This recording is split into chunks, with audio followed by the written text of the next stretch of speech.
My own daughter looked me straight in the eye and said she'd always loved her father more than me.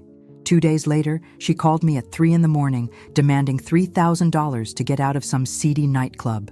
I told her to call Daddy. The police station call I received 12 hours later changed everything I thought I knew about being a good mother. Where are you watching from today? Drop your location in the comments below and hit that like and subscribe button. Let me back up and tell you how I ended up raising a 25-year-old woman who thinks I'm her personal ATM while worshiping the man who abandoned us both. Because trust me, this story starts long before that devastating phone call. My name is Patricia Collins, and for the past 7 years, I've been walking on eggshells around my own child. It started when her father, Derek, decided our marriage was suffocating his dreams and moved out to find himself with his 23-year-old secretary. Cliché? Absolutely. Predictable? You bet. Devastating. More than I care to admit. But here's the thing about divorce when you have kids. Suddenly, you're competing for your child's affection with someone who has zero responsibilities and unlimited guilt money. Derek rented a flashy downtown loft with floor-to-ceiling windows and a view of the river.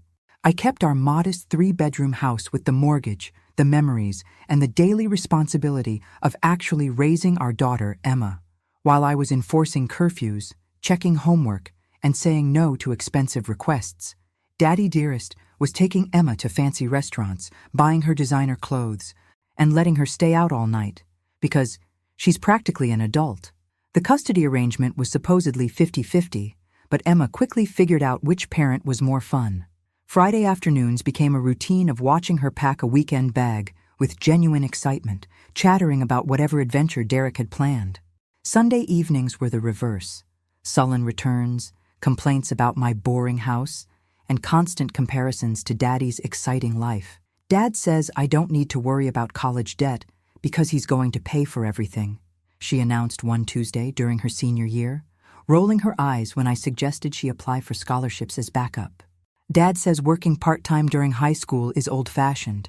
He wants me to focus on having fun while I'm young. Dad says you're too strict. He never had all these rules growing up. Each conversation felt like a small knife twist, but I kept telling myself it was normal. Divorce was hard on kids. She'd understand when she was older. I just had to be patient and keep being the responsible parent, even if it made me the villain. But the real damage was happening during those weekend visits I wasn't seeing. Derek had turned charm into an art form during our marriage, and now he was using those same skills on Emma. He'd listen to her complaints about my rules with exaggerated sympathy, nodding along as she painted me as an unreasonable tyrant. He'd slip her extra cash because Mom's being cheap again, and take her shopping for things I'd specifically said we couldn't afford. Most insidiously, he'd share just enough of his dating adventures to make Emma feel like his confidant rather than his child. She knew about his girlfriends, his plans to buy a sports car, his dreams of traveling Europe. He treated her like a friend, not a daughter, and she ate it up. Meanwhile, I was still playing the mother role, making sure she did her homework, got to doctor's appointments, learned responsibility. All the unglamorous stuff that nobody thanks you for, but everyone notices if you don't do it. By Emma's college graduation, the battle lines were clearly drawn. She'd majored in art history and moved back home with vague plans to figure things out. Derek supported her creative journey and told her not to rush into anything boring like a career. I gently suggested maybe getting a job while she figured things out, which made me the enemy of dreams everywhere. That's when the real manipulation started. Mom's pressuring me to get some minimum wage job, Emma would tell Derek during their weekly coffee dates. She doesn't understand that I need time to find my passion. Your mom always was practical to a fault, Derek would reply with his trademark concerned frown. Don't let her kill your artistic spirit, sweetheart. I'll help support you while you explore your options. What Emma didn't know was that Derek's support consisted mainly of encouraging words and the occasional fancy dinner. The actual financial support, rent, food, insurance, phone bills, that was still coming from me. But somehow, in Emma's mind, Daddy was the generous one enabling her dreams, while Mommy was the cold-hearted realist trying to crush them. The dynamic reached its peak last month when Emma announced she was planning to move to New York to pursue opportunities in the art world. When I asked about practical details like housing and income, She accused me of being unsupportive. When Derek nodded along to her plans, without offering any actual assistance, he was being encouraging. But I should have seen the breaking point coming. It arrived on a Tuesday evening when I made the mistake of asking Emma to contribute $50 toward groceries since she'd eaten through a week's worth of food in 3 days. $50? She laughed, not looking up from her phone. For what? For the food you eat, the electricity you use, maybe just a token contribution to the household you're living in rent-free. She finally looked at me then, and I saw Derek's expression on her face. That mixture of condescension and amusement that used to make my blood pressure spike during our marriage. Mom, I don't have $50. I'm an artist. This is my creative period. Emma, you're 25 years old. You've been in your creative period for 3 years. That's when she exploded. You know what your problem is, Mom. You've always been jealous that I have a better relationship with Dad than with you. He actually supports my dreams instead of constantly criticizing everything I do. The words hit like a physical blow, but I tried to keep my voice level. Sweetheart, I'm not criticizing your dreams. I'm asking you to help with basic living expenses while you're pursuing them. Dad said you'd react like this. He said you've always resented that I prefer spending time with him. And there it was. The poison Derek had been dripping in her ear for 7 years, finally out in the open. What Emma didn't know was that her precious father had been playing both sides of this game for years. While he was positioning himself as her supportive champion, he'd been systematically undermining every parenting decision I made. The pattern was always the same. I'd establish a boundary or consequence, Emma would complain to Derek, and he'd swoop in as the understanding parent who really got her. But he never actually contradicted me directly. That would require taking real responsibility. Instead, he'd use phrases like, "Well, I understand your mom's perspective, but," or, "Maybe your mom's just stressed about money again." It was death by 1,000 cuts. Each conversation slowly eroding Emma's respect for me while positioning Derek as her ally against the unreasonable woman who'd raised her. The weekend after our grocery store argument, Emma went to stay with Derek as usual. I knew she'd spend the entire visit complaining about my unreasonable demands, and Derek would listen with practiced sympathy, maybe even slip her some cash to ease the sting of having such a difficult mother. What I didn't expect was the call I received from Derek himself that Sunday evening. "Patricia, we need to talk about Emma." His voice had that serious, concerned tone he'd perfected during our marriage, the one that always preceded him explaining how I was handling something wrong. "What about Emma? She's really upset about this money situation. You're putting too much pressure on her." I took a deep breath, reminding myself not to engage with his manipulation tactics. "Derek, Emma is 25 years old and has been living in my house rent-free for 3 years. Asking her to contribute $50 toward groceries isn't pressure, it's basic responsibility. See?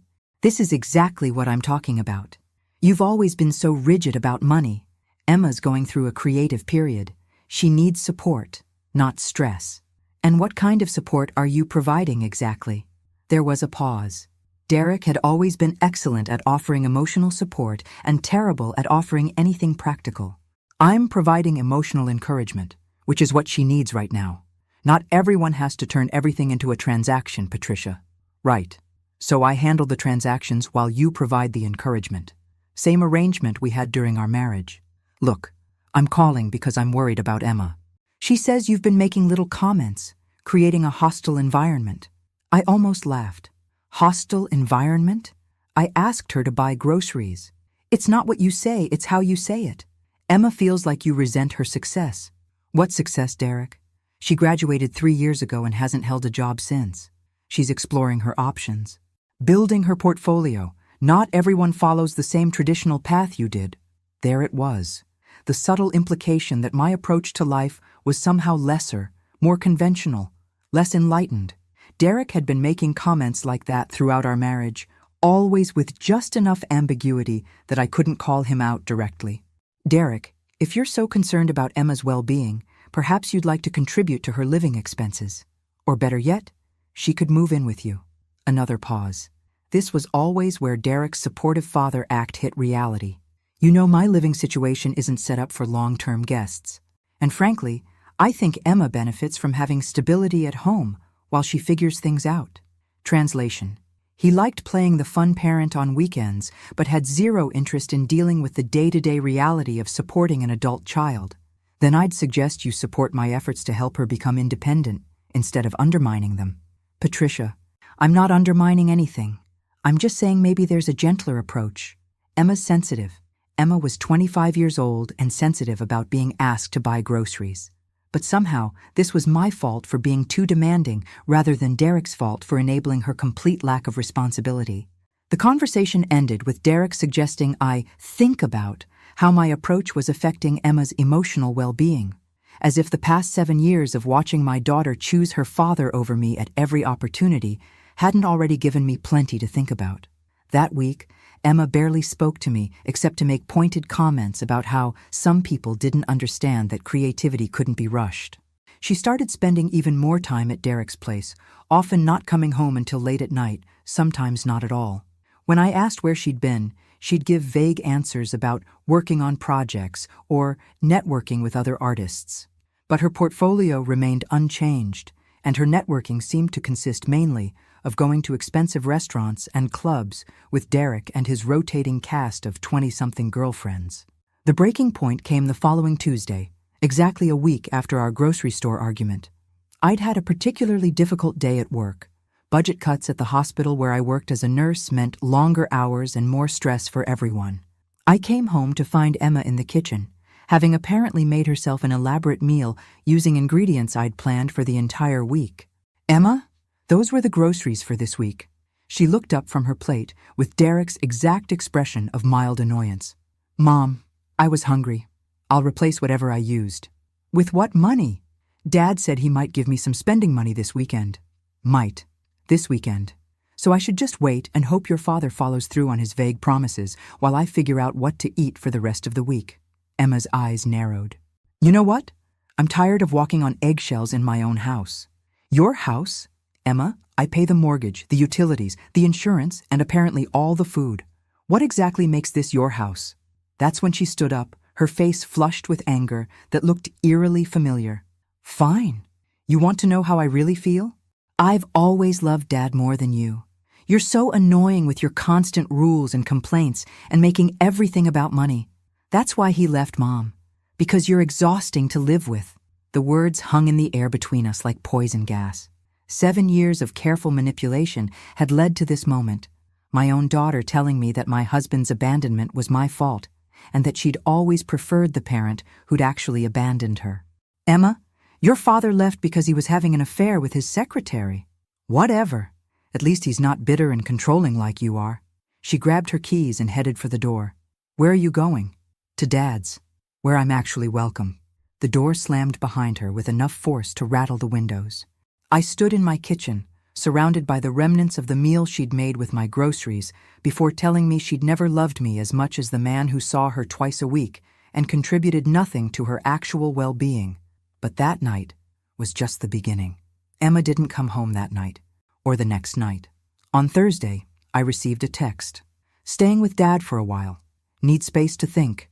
I wanted to call Derek and demand he send her home, but I knew that would only validate Emma's narrative that I was controlling and unreasonable.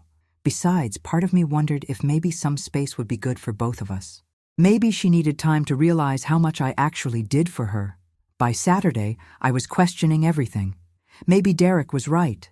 Maybe I had been too focused on practical concerns instead of emotional support. Maybe my approach really was driving Emma away. That's the insidious thing about emotional manipulation. Even when you can see it clearly, it still makes you doubt yourself. Friday came and went without any communication from Emma. I tried to keep busy with work and household tasks, but the silence felt oppressive.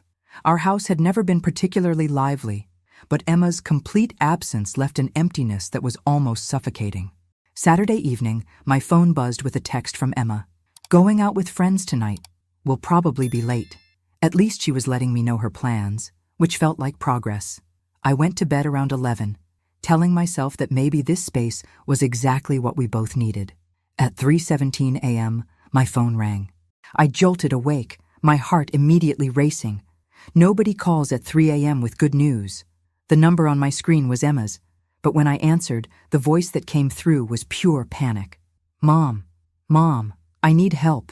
My card was declined, and they won't let me leave this club, and I need $3,000 right now, or they're going to call the police.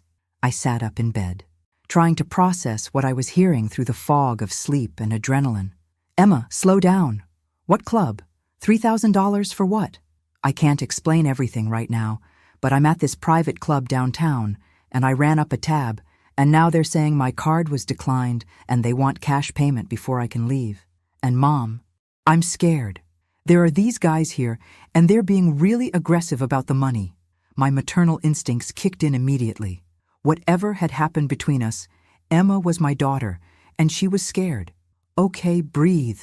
What's the name of the club? I'll come get you. No, you can't come here.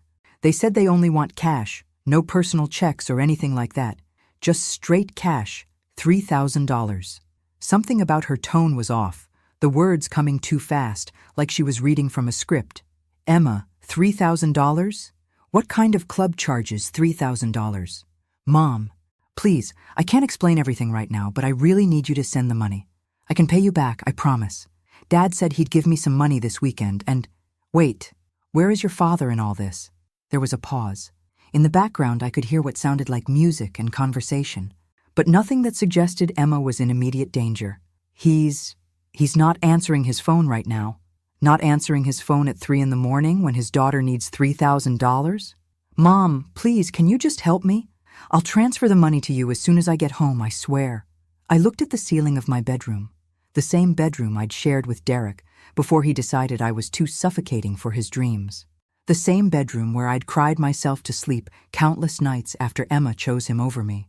The same bedroom where I'd questioned whether I was really as terrible a mother as they both seemed to think. Emma, you just told me 2 days ago that you've always loved your father more than me because I'm so annoying and exhausting. You said my focus on money and responsibility is why your father left. Now you're calling me at 3 a.m. asking for $3,000 that you'll pay back with money your father might give you this weekend? Mom, this isn't the time for… No, Emma, I think this is exactly the time. You've spent 3 years living in my house rent-free while telling me how unreasonable I am for asking you to contribute $50 toward groceries. You've spent 7 years choosing your father over me every time, despite the fact that I'm the one who's actually supported you financially and emotionally. And now you want me to send you $3,000 at 3 a.m. to get you out of whatever mess you've gotten yourself into? Mom, please, I'm scared. But I wasn't hearing fear anymore. I was hearing manipulation. The same tone Derek used to use when he wanted something from me, making his poor choices my emergency. Emma, here's what you're going to do. You're going to call your father, the one you love more than me, and ask him for $3,000. Since he's been telling you for 7 years that he's so supportive and I'm so unreasonable, this seems like the perfect opportunity for him to prove it. Mom, he's not answering. Then keep calling. Text him. Show up at his apartment. Figure it out. You're 25 years old, and you've made it clear that you don't need my help or my guidance. So don't ask for my money. I can't believe you're doing this to me. For a moment, I almost caved. Almost apologized and asked for the address so I could rush downtown with my credit card and fix whatever mess she'd gotten into. Because that's what I'd been doing for 25 years, fixing things, cleaning up messes, being the responsible parent while Derek got to be the fun one. But then I remembered her face when she told me she'd always loved him more. I remembered 7 years of being undermined and dismissed and treated like an ATM with an attitude problem. Emma, I love you. But I'm not sending you $3,000 at 3 a.m. to solve a problem that your beloved father should be handling. Call Daddy. Ask him for help. Let him prove how supportive he really is. I hung up the phone. My hands were shaking. But for the first time in years, it wasn't from fear or hurt. It was from the adrenaline of finally saying no to the manipulation that had been controlling my life since Derek left. I turned off my phone and went back to sleep. But I should have known that wouldn't be the end of it. I woke up Saturday morning feeling something I hadn't experienced in years: peace. For the first time since Emma had moved back home, my house was quiet, not because she was sulking, but because I'd finally stopped enabling her emotional manipulation. I made coffee in my favorite mug, sat on my back porch, and watched the sunrise. No crisis to manage, no manipulation to navigate, No guilt to carry for someone else's poor choices. Just silence and the realization that I'd been holding my breath for 7 years without realizing it. Around 10 o'clock, I turned my phone back on. 17 missed calls from Emma, 12 text messages ranging from pleading to angry to guilt-inducing, and 3 voicemails I deleted without listening to. Nothing from Derek. Interesting. If Emma had really been in danger, if there had really been aggressive men demanding cash at some seedy club, wouldn't her beloved father have eventually answered his phone? Wouldn't he have rushed to help his precious daughter? The silence from Derek told me everything I needed to know about the legitimacy of Emma's emergency. I spent Saturday doing all the things I'd stopped doing while tiptoeing around Emma's moods. I cleaned the house thoroughly, went grocery shopping without worrying about someone eating a week's worth of food in one sitting, and even called my sister Linda for the first time in months. "Patricia, it's so good to hear from you. How are things with Emma?" Complicated, but maybe getting less complicated. I didn't go into details, but it felt good to talk to someone who remembered who I was before I became the villain in Derek and Emma's story. Sunday morning brought the call I'd been expecting, though not from who I'd expected. "Mrs. Collins, this is Officer Martinez with the Downtown Police Department. I'm calling about your daughter, Emma Collins." My heart stopped. Despite my anger and hurt, Emma was still my child, and the fear that I'd let something terrible happen to her by not sending the money hit me like a physical blow. "Is she okay? Was she hurt?" "She's fine, ma'am, but she's here at the station and she's asked us to call you." "At the station? What happened?" "Ma'am, your daughter was involved in an incident at a private gaming establishment downtown. She accumulated a significant debt and was unable to pay. The establishment filed a complaint when she couldn't settle the account." Gaming establishment. Not a seedy club. Not aggressive men threatening her safety.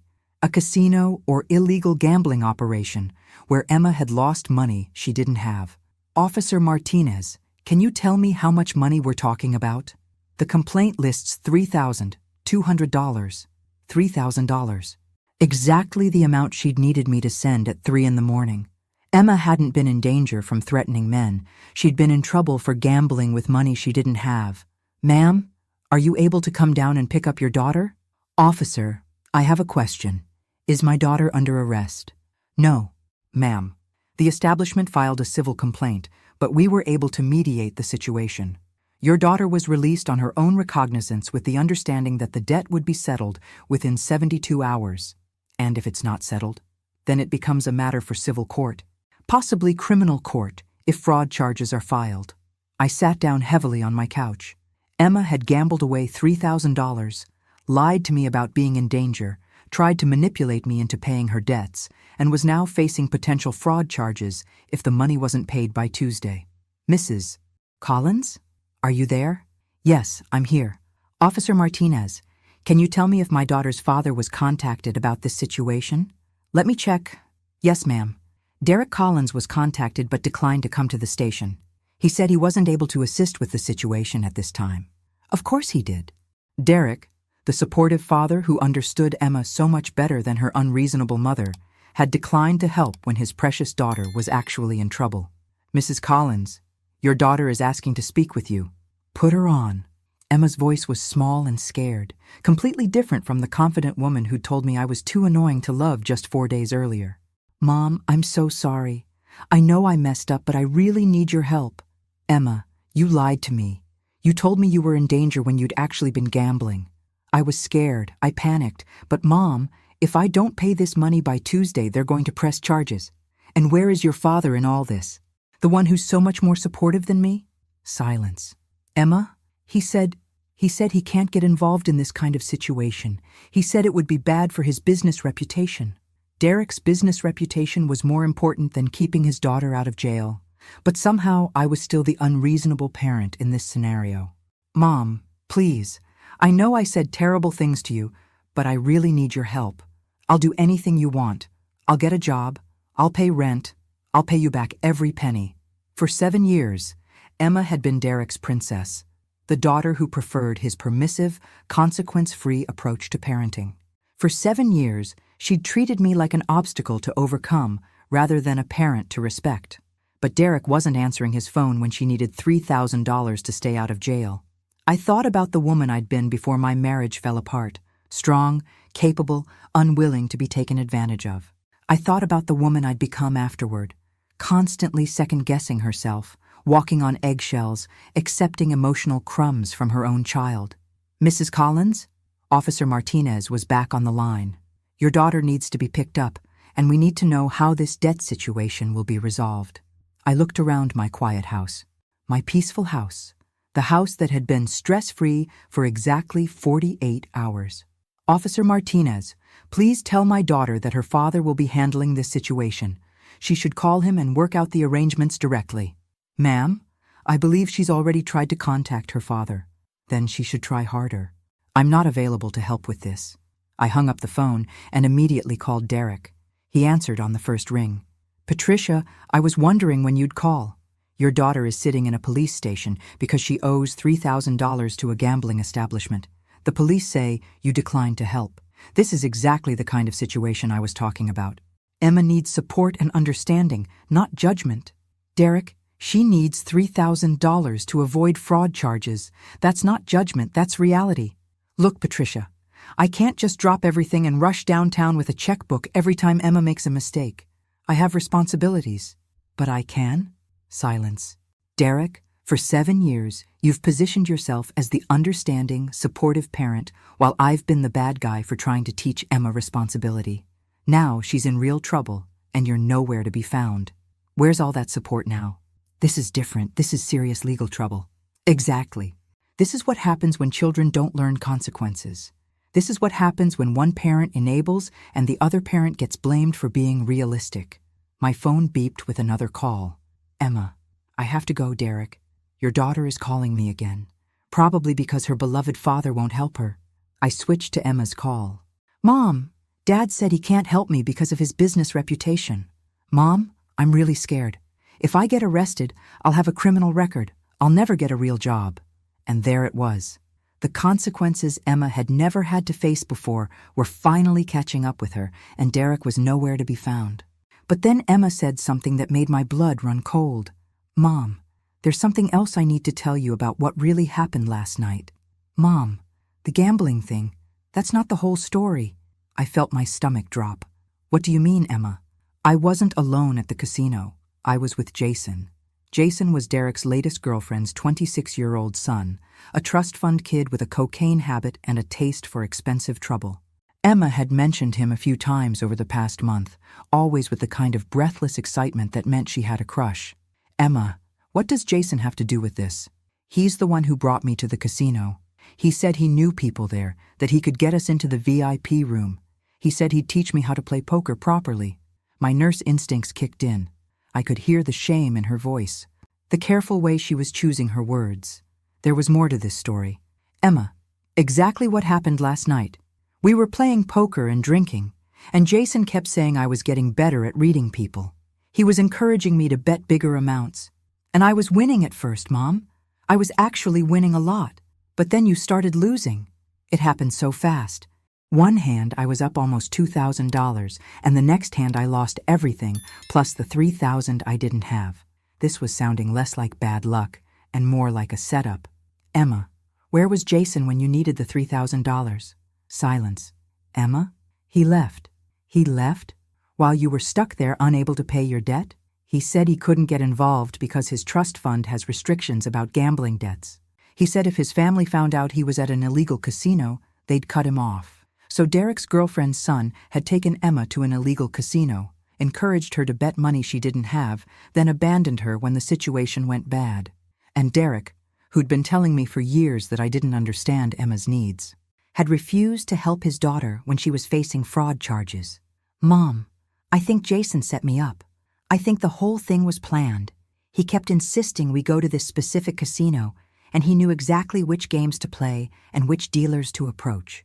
And when I started losing, it was like he'd expected it."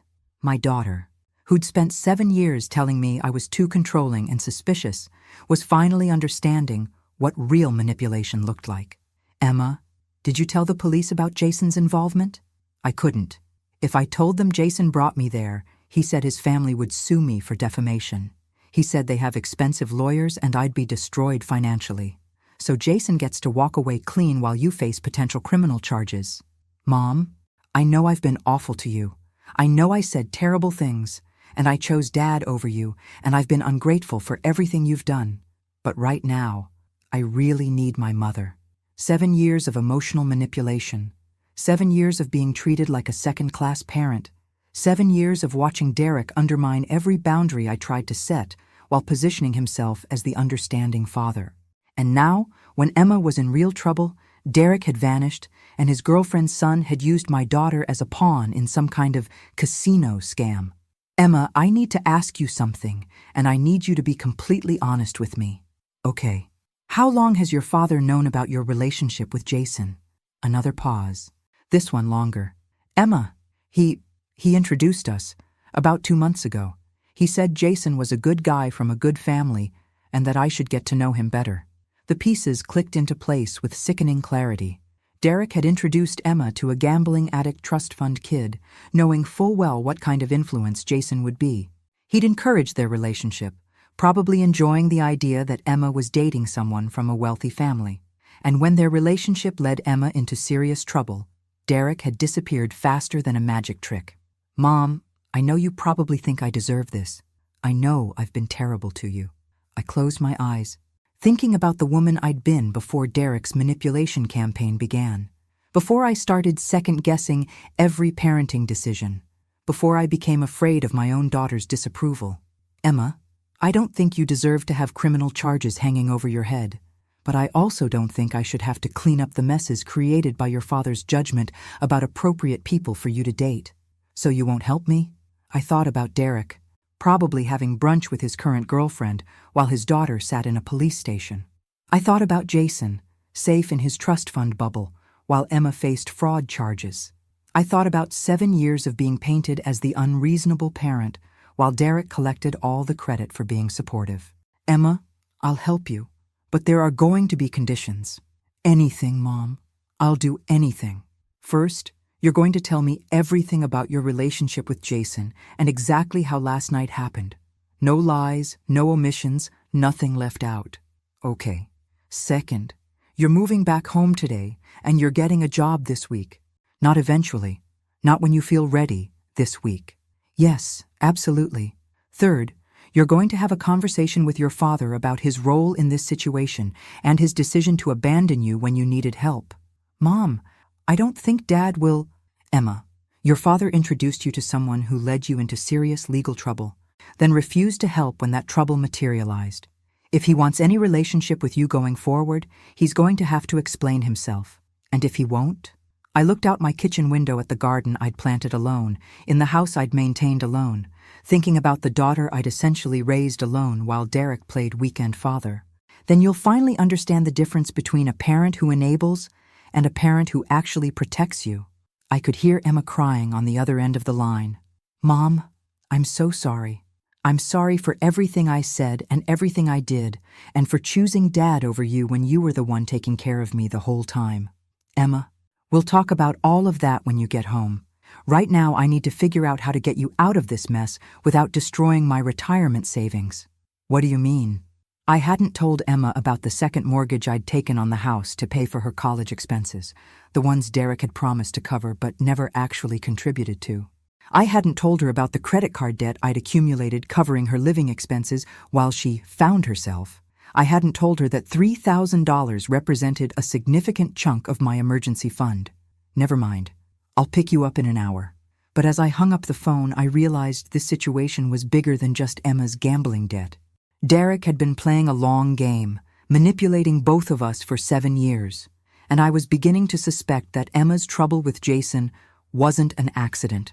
It was time to find out exactly what Derek had been planning all along. I discovered my ex-husband had been stealing from our daughter's college fund for 2 years while positioning me as the financially irresponsible parent. When I confronted him with the bank statements, he tried to convince me I was having memory problems. The recording I made of that conversation became evidence in a federal fraud investigation. Where are you watching from today? Drop your location in the comments below and hit that like and subscribe button. The drive to pick up Emma from the police station gave me time to think, and what I was thinking made my blood pressure spike. Too many things weren't adding up about Derek's behavior over the past few months. When Emma had moved back home 3 years ago, Derek had made a big show of promising to help with her expenses. "She's our daughter, Patricia. We should support her dreams together." But his actual contributions had been minimal. Maybe a dinner here, some spending money there, never anything substantial. Meanwhile, I'd been covering her phone bill, car insurance, medical expenses, and living costs. When I'd asked Derek about his promised support, he'd always had excuses. "Cash flow is tight this month," or "the business has some unexpected expenses." But Derek's lifestyle certainly hadn't reflected any financial struggles. New car, expensive vacations with his rotating girlfriends, designer clothes, that flashy downtown loft. If he was struggling financially, he was hiding it well. At the police station, Emma looked like a scared child rather than the confident young woman who'd told me I was too annoying to love.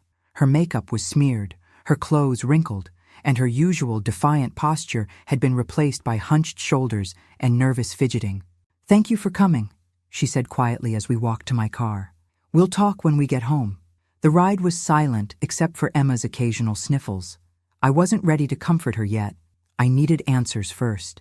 Back at the house, I made coffee and sat across from Emma at the kitchen table. Same table where she'd told me she'd always loved her father more. Same table where she'd laughed about contributing $50 to groceries. But this time, the power dynamic was completely different. "Tell me about Jason," I said without preamble. Emma wrapped her hands around her coffee mug like it was a lifeline. "Dad introduced us about 2 months ago. He said Jason's mother was someone he was dating seriously, and that Jason and I might have a lot in common." "What kind of things in common?" "Dad said Jason was also taking time to figure out his life path, that he understood the pressure young people face to rush into careers.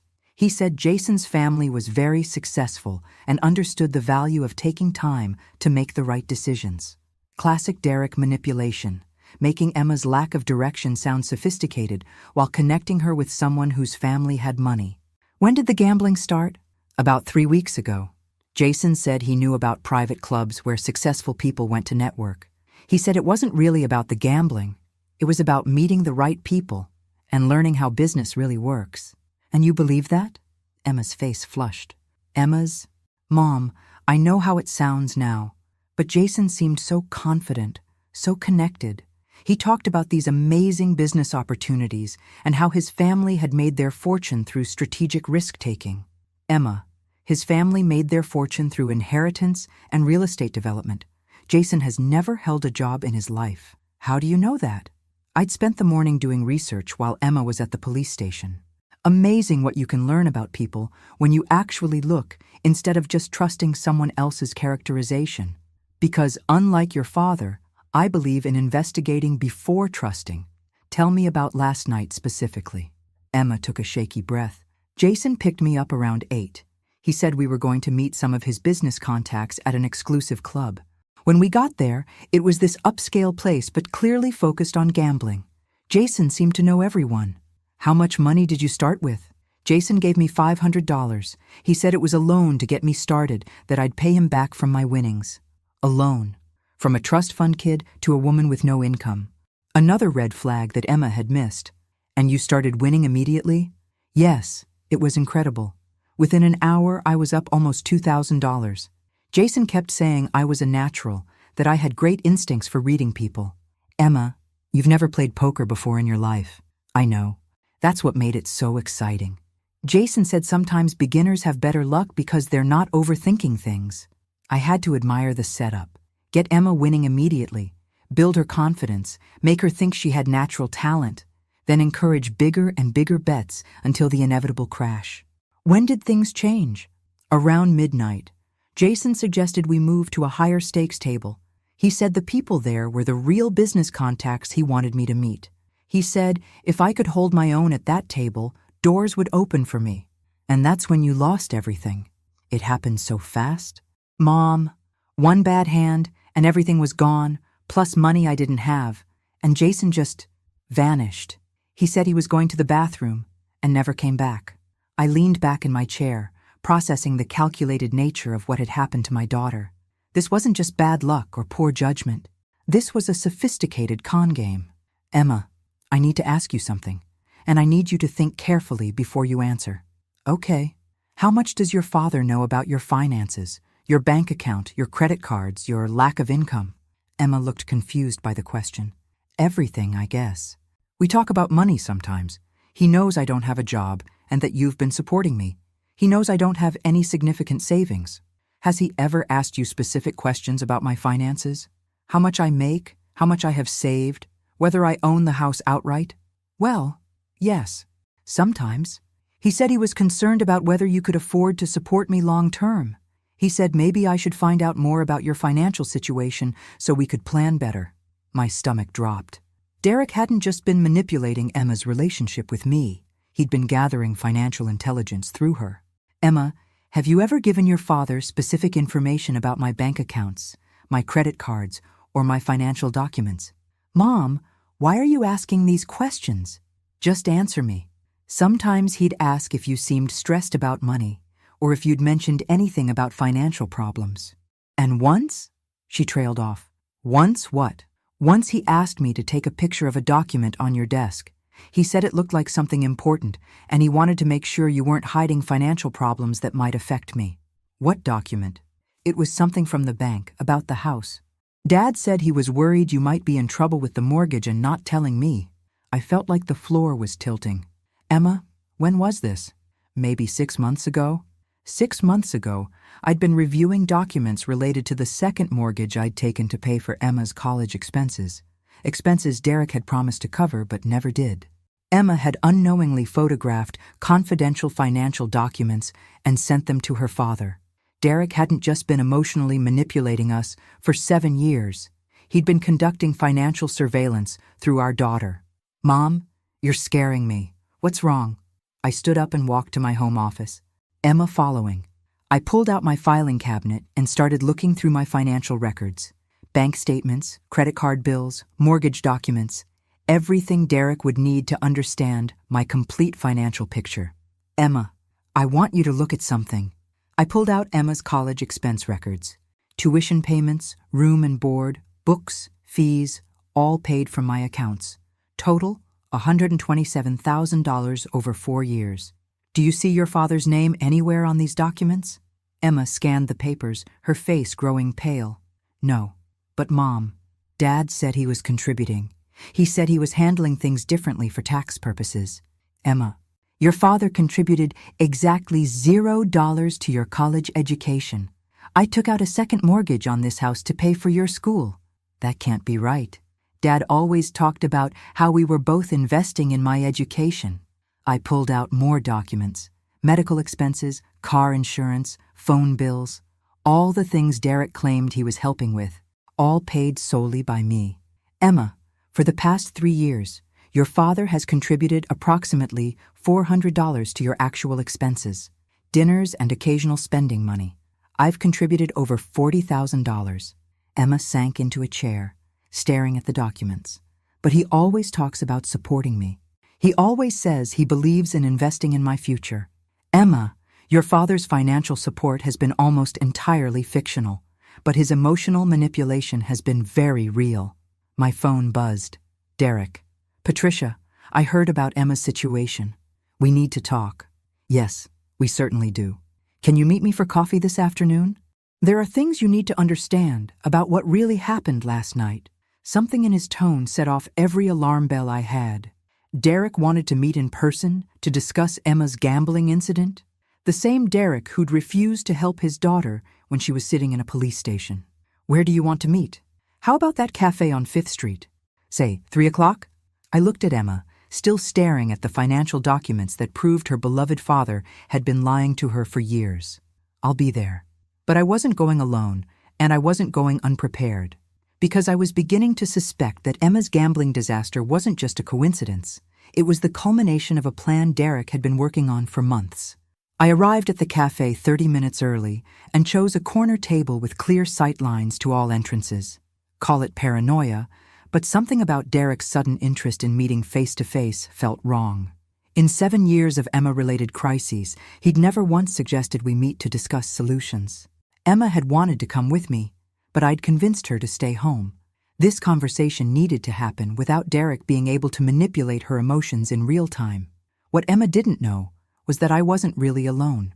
My sister Linda was sitting 3 tables away, pretending to read a book, but actually recording everything on her phone. After discovering Derek's financial surveillance campaign, I decided turnabout was fair play. Derek arrived exactly on time, looking like he'd stepped out of a men's fashion magazine. Expensive suit, perfect hair, that confident smile that had once made me feel lucky to be married to him. Now, it just made me nauseous. "Patricia, thank you for meeting me. You look well." I didn't return the compliment.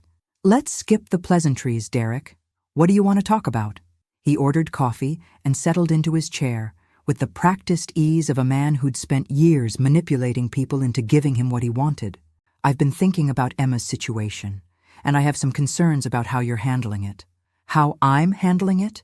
"Derek, you refused to help your daughter when she was sitting in a police station facing fraud charges." "That's exactly what I mean. Patricia, you can't just throw money at every problem Emma creates. She needs to learn consequences." I almost choked on my coffee. "Derek, you've spent 7 years undermining every consequence I've ever tried to establish. Every boundary I set, every lesson I tried to teach, every rule I enforced. You've systematically sabotaged all of it by positioning yourself as the understanding parent who gets her better than I do. That's not fair. I've always supported your parenting." "Really? Like when you told Emma that working part-time in high school was old-fashioned? Like when you said my rules about curfew were too strict? Like when you told her not to worry about college debt because you'd handle everything, then contributed nothing?" Derek's confidence flickered slightly. "Patricia, college is expensive. I did what I could." "You did nothing, Derek. I have the bank records. In 4 years, you contributed $0 to Emma's education while telling her you were handling things for tax purposes." "Look, my financial situation is more complicated than you understand." "Is it?" "Because your lifestyle doesn't reflect any financial complications. New car, expensive vacations, designer clothes.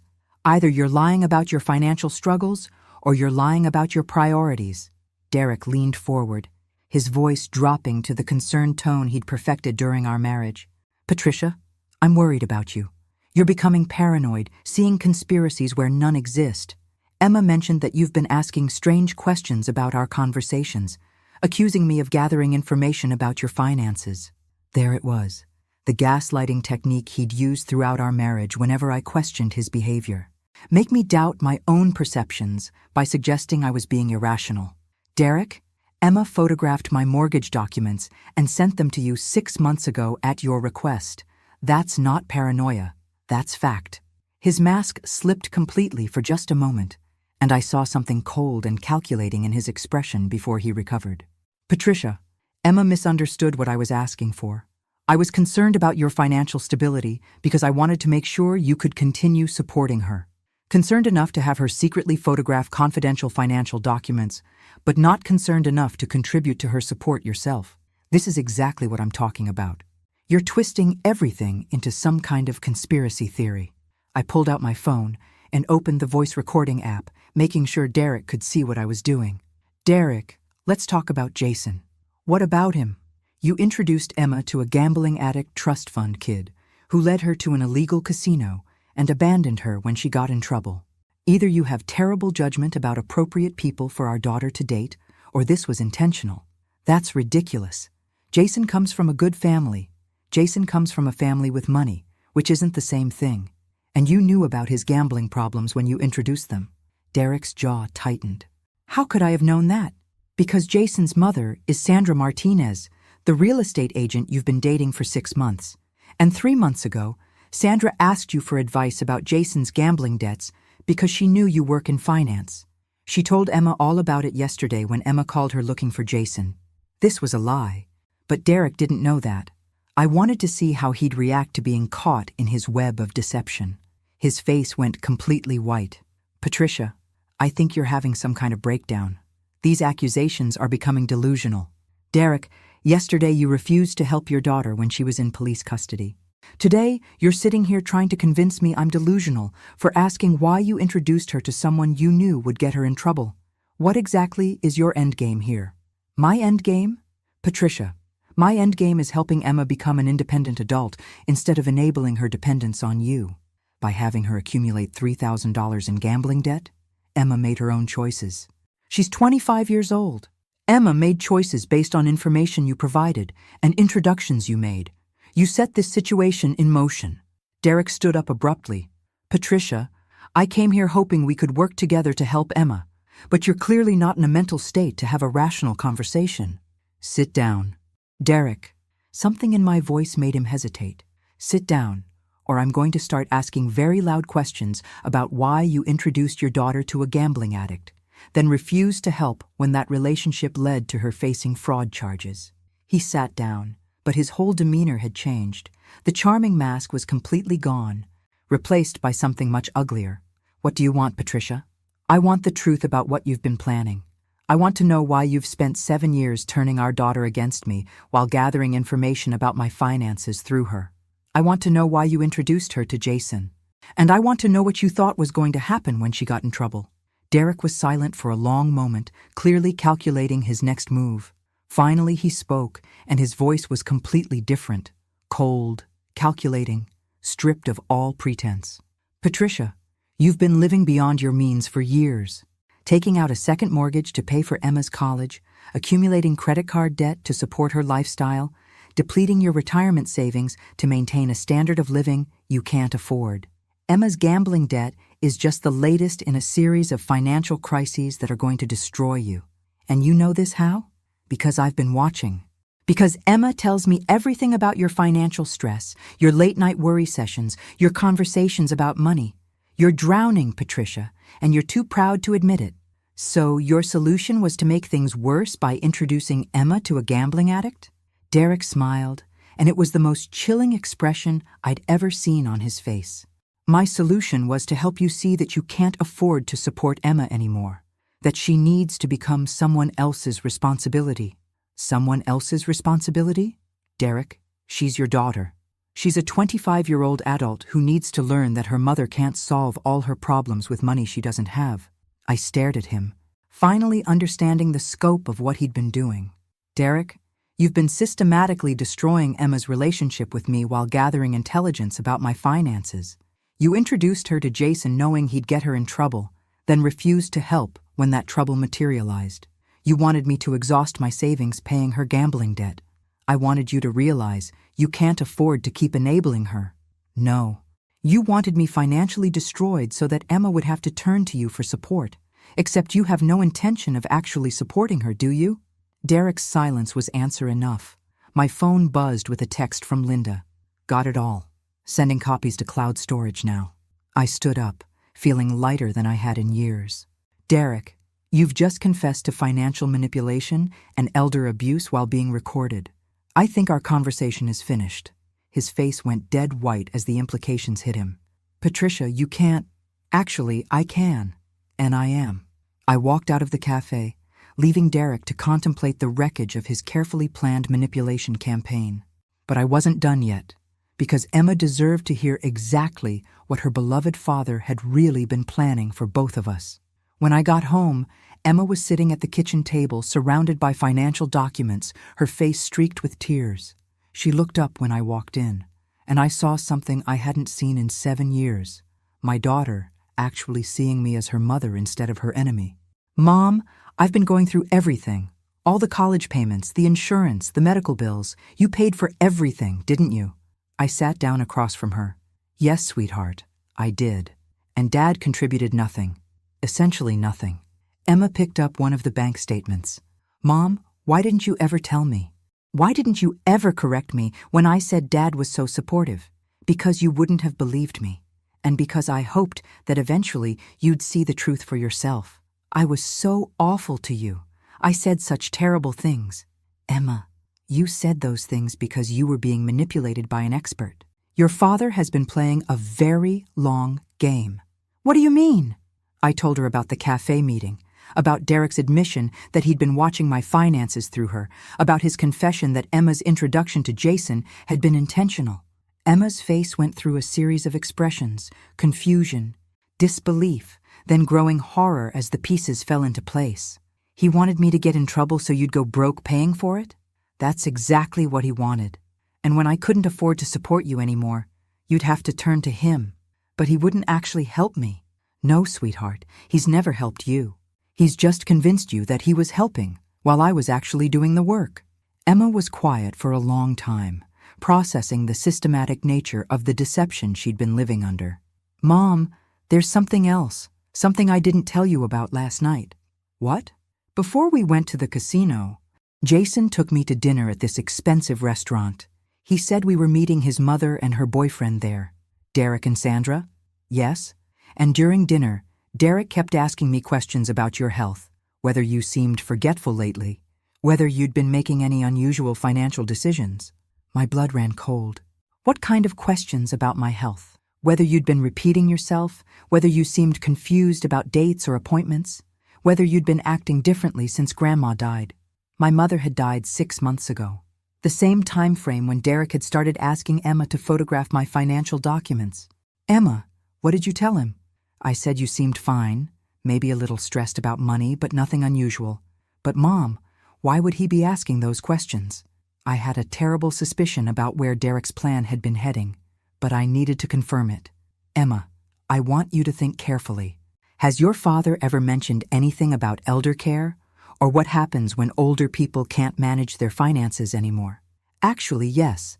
About a month ago, he was telling me about Sandra's father, who has dementia. He said sometimes families have to step in and take control of an elderly person's finances if they're no longer capable of making good decisions. Did he say anything specific about how that process works? He said it involves going to court and having the person declared incompetent. He said it's a legal process designed to protect vulnerable elderly people from making financial mistakes that could destroy their security. The full scope of Derek's plan hit me like a physical blow. He hadn't just been planning to bankrupt me through Emma's financial crises. He'd been building a case to have me declared mentally incompetent so he could take control of my finances entirely. Mom, you look like you're going to be sick. Emma, your father wasn't just trying to destroy my finances. He was building a case to have me declared mentally incompetent so he could gain legal control over my assets. That's insane. Why would he want to do that? I thought about our divorce settlement, about the alimony payments that had stopped 2 years ago, about the retirement accounts and life insurance policies that still listed Derek as beneficiary because I'd never gotten around to changing them. Emma, if something happened to me, or if I was declared incompetent, your father would benefit significantly from my financial assets. Emma stared at me in horror. Mom, are you saying Dad was trying to steal from you? I'm saying your father has been running a very sophisticated long-term con game designed to either bankrupt me or gain legal control over my assets. Emma's gambling debt was just the latest move in a much bigger plan. Emma stood up abruptly and started pacing. This is unbelievable. He's my father. He's supposed to protect me, not use me as a weapon against my own mother. Emma, I need to ask you something else. Has your father ever asked you to sign any documents? Papers, he said, were for insurance purposes, or emergency contacts, or anything like that? Emma stopped pacing, her face going pale. Last month he had me sign something he said was for his life insurance policy. He said he wanted to make sure I was listed as a contact person in case anything happened to him. Do you remember what the document looked like? What company it was from? It wasn't from an insurance company. It was from a law office. My heart started pounding. What kind of law office? Something about elder law and family services. Mom, what did I sign? I grabbed my laptop and started searching for elder law attorneys in our area. It took me less than 5 minutes to find what I was looking for, a law firm that specialized in competency hearings and conservatorship cases. Emma, I think your father had you sign a document supporting a competency challenge against me. What does that mean? It means he was building a legal case to have me declared mentally incompetent, and he used you as a witness to my supposed incapacity. Emma sank back into her chair, the full weight of her father's betrayal hitting her. He used me to spy on you, to gather information about your finances, and to build a legal case against you, all while convincing me that you were the problem in my life.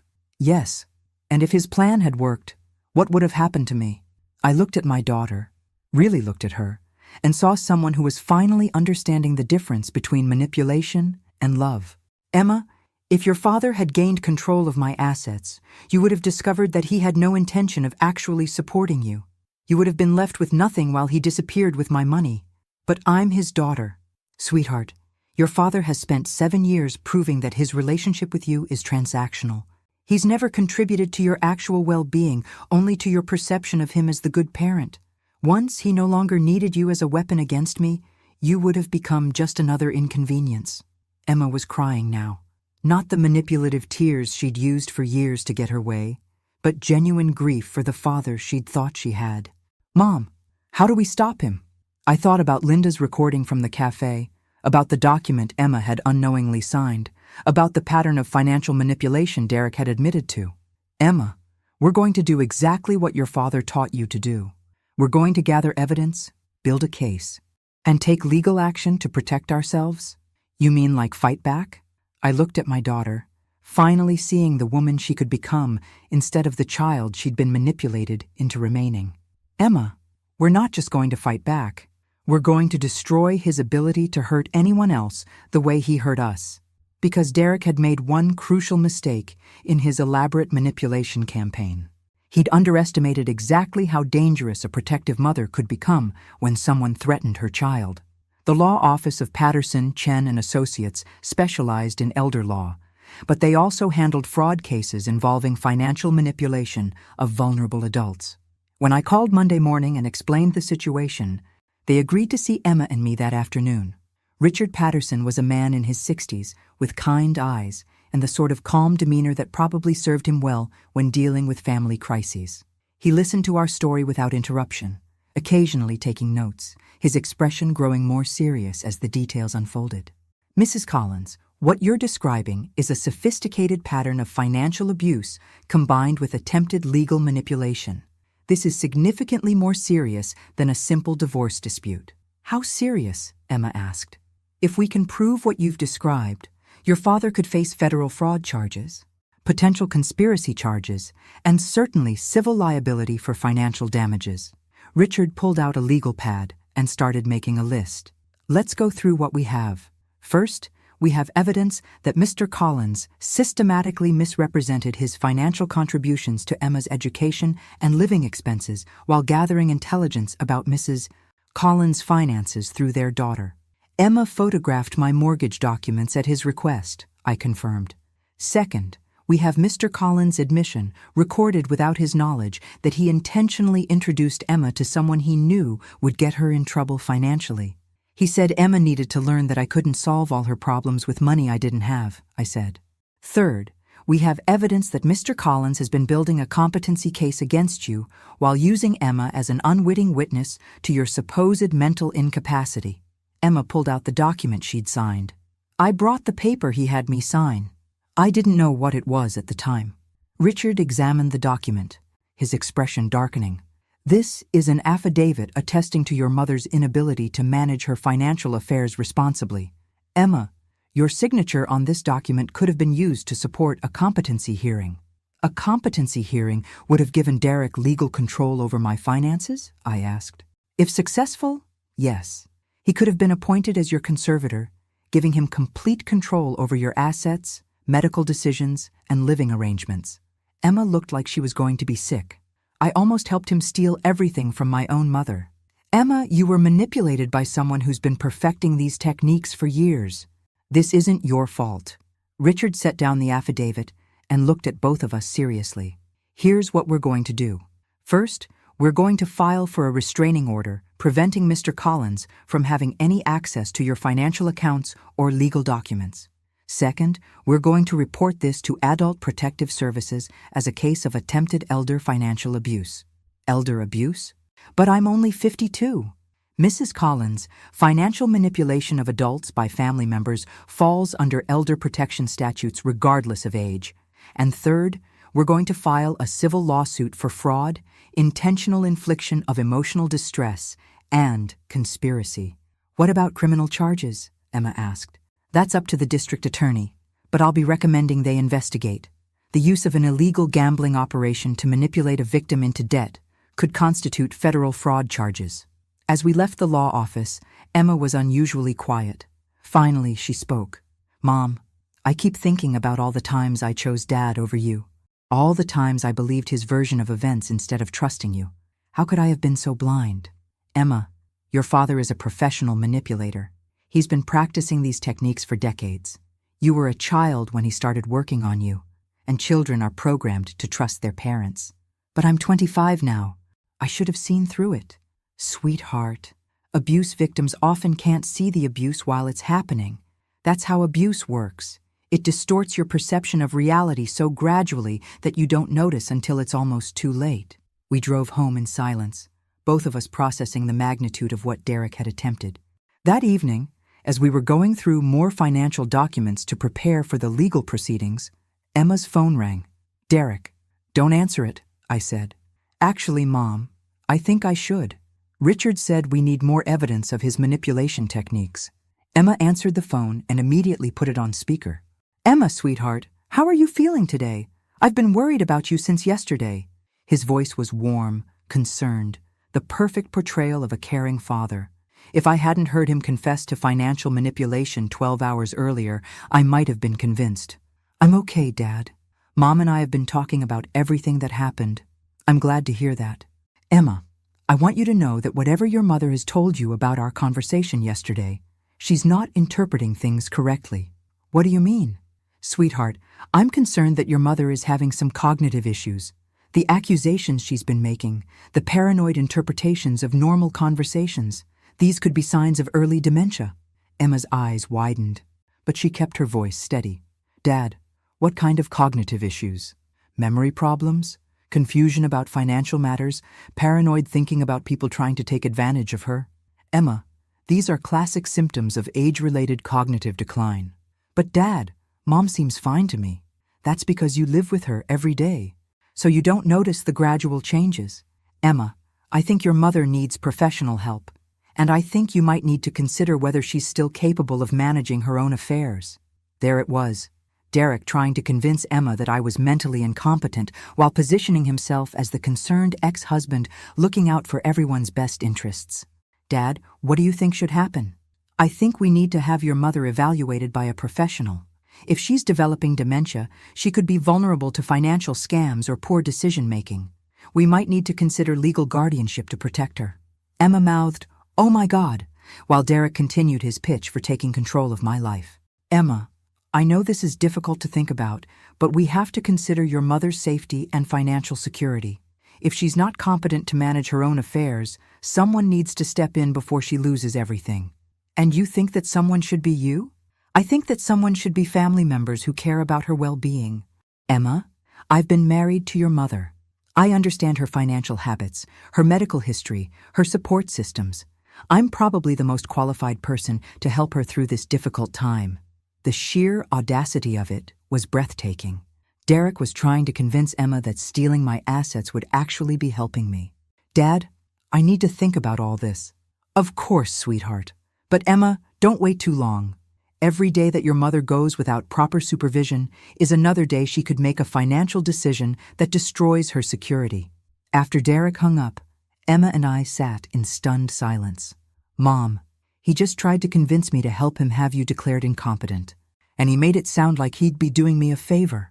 How many other people has he done this to?" That was a question I hadn't considered, but it sent chills down my spine.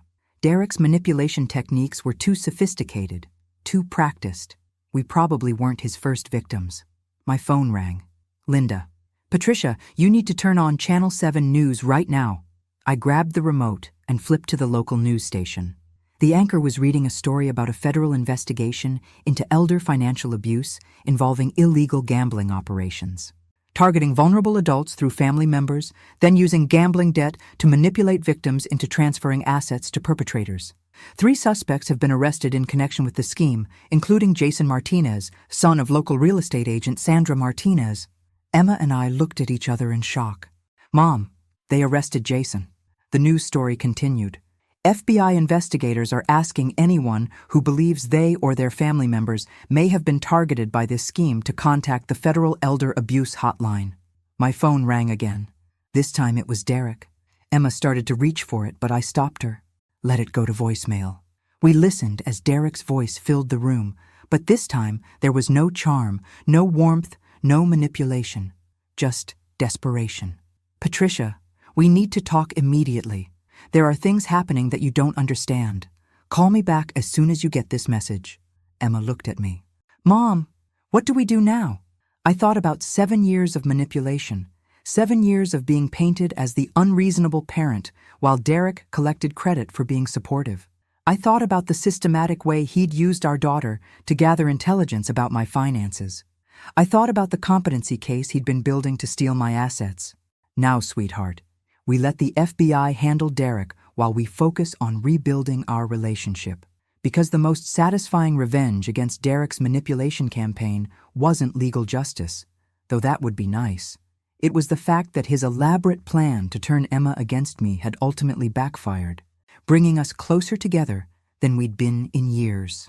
6 months later, I was sitting in a federal courtroom watching Derek being sentenced to 8 years in prison for elder financial abuse, conspiracy to commit fraud, and organized criminal activity. The FBI investigation had uncovered a network of financial predators who specialized in targeting single mothers and divorced women through their adult children. Derek hadn't been the mastermind. That honor belonged to Sandra Martinez and her son Jason, but he'd been a willing and enthusiastic participant in a scheme that had victimized dozens of families over the past 5 years. Emma sat beside me, occasionally squeezing my hand during the more difficult testimony. Watching your father being led away in handcuffs is traumatic, even when you know he deserves it. All rise for the Honorable Judge Patterson. As the judge entered the courtroom, I reflected on how much had changed since that awful night when Emma called me at 3 in the morning demanding money. The Emma sitting beside me now had a job. She'd started working at an art therapy center for trauma survivors 3 months ago, and discovered she had a genuine talent for helping people process difficult emotions through creative expression. She was still living at home, but now she was contributing to household expenses and saving money for her own apartment. More importantly, she'd become someone I genuinely enjoyed spending time with, instead of someone I was constantly walking on eggshells around. The therapy had helped both of us understand the depth of Derek's manipulation campaign. Dr. Sarah Chen specialized in family trauma caused by narcissistic abuse, and she'd helped us see that what we'd experienced wasn't just a difficult divorce. It was systematic psychological warfare designed to isolate me from my daughter while positioning Derek to exploit both of us financially. "Emma, you were conditioned from childhood to see your mother as the obstacle to your happiness," Dr. Chen had explained during one of our joint sessions. "Your father spent years teaching you that love meant getting what you wanted without consequences, while responsibility and boundaries meant rejection and cruelty." "But why?" Emma had asked. "Why would he want to destroy our relationship? Because as long as you and your mother were in conflict, neither of you would notice what he was actually doing. He used your relationship as a smokescreen while he gathered intelligence and built his legal case." The therapy had also helped Emma understand that her attraction to Jason hadn't been accidental. Derek had specifically chosen someone who would appeal to her desire for excitement and rebellion while leading her into exactly the kind of trouble that would require expensive solutions. "Mom," Emma had said one evening about a month after Derek's arrest, "I keep thinking about all the times I chose him over you, all the times I believed his version of events instead of listening to you. Emma, you were a child when his manipulation started. Children trust their parents, even when those parents don't deserve trust. But I'm an adult now. I should have seen through it. Sweetheart, abuse survivors often can't see the abuse while it's happening. That's how abuse works. It distorts your perception so gradually that you adapt to it without realizing what's happening." Now, watching Derek being sentenced, I felt something I hadn't expected. Pity, not for the consequences he was facing. Those were entirely deserved, but for the man who'd chosen manipulation and exploitation over genuine relationships with the people who'd loved him. The defendant will serve 8 years in federal prison, followed by 3 years of supervised probation. Additionally, the court orders restitution in the amount of $847,000 to be distributed among the victims of this conspiracy. Derek's portion of the restitution wouldn't be substantial. Most of his assets had been seized during the investigation, but the symbolic value was important. His crimes had been officially recognized, and his victims had been validated. After the sentencing, Emma and I walked out of the courthouse together. "How do you feel?" I asked her. "Sad, relieved, angry, grateful, all at the same time. I understood exactly what she meant. The past 6 months had been a process of rebuilding, not just our relationship, but our understanding of what healthy relationships looked like. Emma had needed to learn that love and support didn't mean getting everything she wanted without consequences. I had needed to learn that being a protective mother didn't mean enabling destructive behavior. Mom, I want to say something. What's that? Thank you for not giving up on me. Even when I was awful to you, even when I chose Dad over you every time, even when I said those terrible things about loving him more than you never stopped being my mother. Emma, you're my daughter. That doesn't change because you made some poor choices or because someone manipulated you into those choices. But you could have let me figure it out on my own. When I called you from the police station, you could have said, "Call your father," and left it at that. I stopped walking and turned to face her. Emma, if I had done that, you might have ended up in jail while Derek disappeared with my assets. You might have been completely alone with no family support and a criminal record. I wasn't going to let that happen to you, even if you didn't appreciate the help at the time. That's what I mean about you being a real mother. Dad talked about supporting me, but when I actually needed help, he vanished. You showed up. We stood outside the courthouse, both of us crying a little, both of us finally understanding the difference between manipulation and love. Mom, I have something to tell you. What? I've been thinking about going back to school, art therapy. After working at the center, I realized I want to help other people who've been through trauma like we have. Emma, that's wonderful. What would you need to make that happen? Probably 2 years of graduate school. It would be expensive, and I'd need to keep working part-time to help with living expenses. I thought about the restitution money that would eventually come from Derek's sentence, about the second mortgage I'd finally paid off, about the retirement savings I'd managed to rebuild over the past 6 months. Emma, I think we can make that work. But this time, we're going to do it differently. What do you mean? I mean, we're going to create a realistic budget. You're going to contribute what you can, and we're going to treat this as an investment in your future rather than a gift with no strings attached. Emma smiled, the first genuine, uncomplicated smile I'd seen from her in years. You mean like a partnership between adults instead of a parent-child transaction? Exactly like that. As we walked to our car, I realized that Derek's manipulation campaign had ultimately failed in the most fundamental way possible.